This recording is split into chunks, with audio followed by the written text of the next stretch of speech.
Selamat malam, saya Cahaya Putri, NPM 20, akan menjelaskan tentang algoritma Cummings. Pengertian dari Cummings clustering adalah suatu metode penganalisaan data atau metode data mining yang melakukan proses pemodelan tanpa supervisi, dan merupakan salah satu metode yang melakukan pengelompokan data dengan sistem partisi. Cummings clustering merupakan salah satu metode cluster analisis non-hierarki yang berusaha untuk mempartisi objek yang ada ke dalam satu atau lebih cluster atau kelompok objek berdasarkan karakteristiknya. Berikut ini langkah-langkah algoritma. Yang pertama, pilih secara acak buah data sebagai pusat cluster. Yang kedua, jarak antara data dan pusat cluster dihitung menggunakan Euclidean distance. Untuk menghitung jarak semua data ke setiap titik pusat cluster dapat menggunakan teori jarak Euclidean yang dirumuskan sebagai berikut. Rumusnya seperti ini. Kemudian data ditempatkan dalam cluster terdekat dihitung dari tengah cluster. Pusat cluster baru akan ditentukan bila semua data telah ditetapkan dalam cluster terdekat. Kemudian yang terakhir, proses penentuan pusat cluster dan penempatan data dalam cluster diulangi sampai nilai sentroid tidak berubah lagi.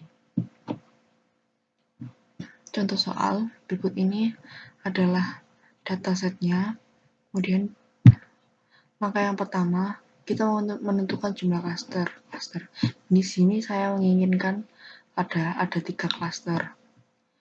Cluster pertama, kedua, ketiga sebagai berikut. Nah, dihitung jarak Euclidean setiap item. Untuk data ke 1, 4 dikurangi 2, jadi 4 data ke 1 ini dikurangi 2 ini. Data pertama di cluster pertama. Kemudian ditambah ini 2255 dikurangi 1788. Hasilnya seperti itu. Lalu untuk yang di 2 ini 4 dikurangi 4 yaitu dari data pertama, semua data yang ada di tabel ini, data pertama, dikurangi dengan data pertama yang ada di cluster kedua, yaitu 4 kurangi 4. Jadi 2025 ditambah 2255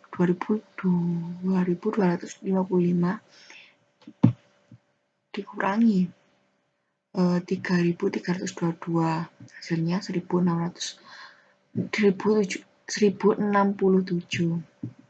Lalu untuk yang ketiga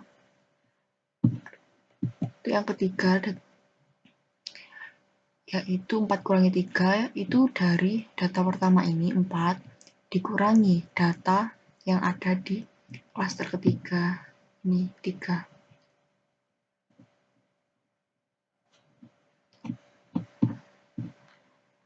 Kemudian 2255 dikurangi 1261. Nah, itu untuk data yang pertama. Ini hasilnya 2054, 1067, 1410. Ini.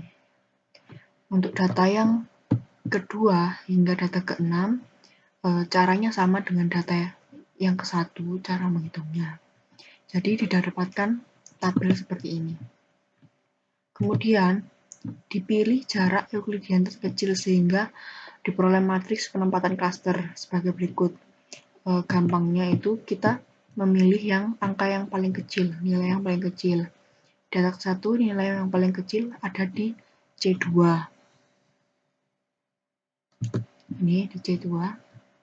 Untuk data 2 dan 3 yang nilai yang paling kecil ada di C1. Nah, untuk di data yang keempat, nilai yang paling kecil ada di C2. Kemudian data paling kecil di C2 juga. Ini. Kemudian data yang ke-6 yang paling kecil adalah di C3, yaitu bernilai 0. Kemudian dihitung rata-ratanya untuk menemukan sentroid baru dengan menggunakan matriks cluster. Dalam ukuran ini, matriks cluster ini, dan data pada tabel 1.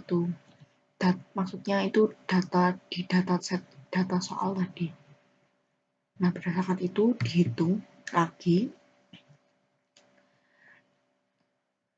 dihitung rata-ratanya. Jadi data yang pertama itu akan ada di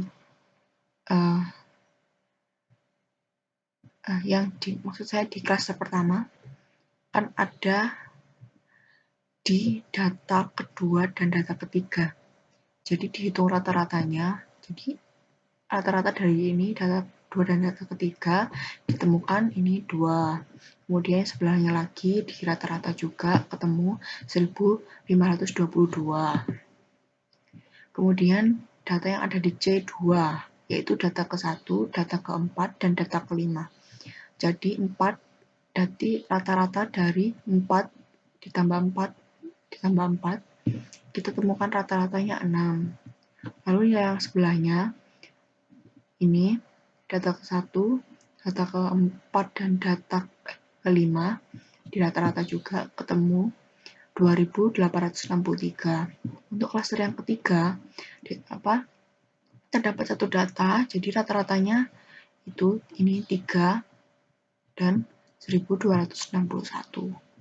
Setelah ketemu itu nilai sentroid yang baru, dihitung lagi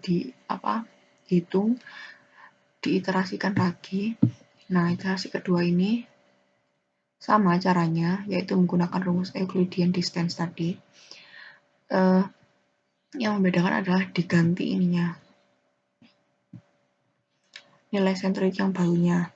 Jadi untuk D1, 4 dikurangi 2 itu dari ini. Klaster 1 ini 2. Ditambah hasil pengurangan dari ini.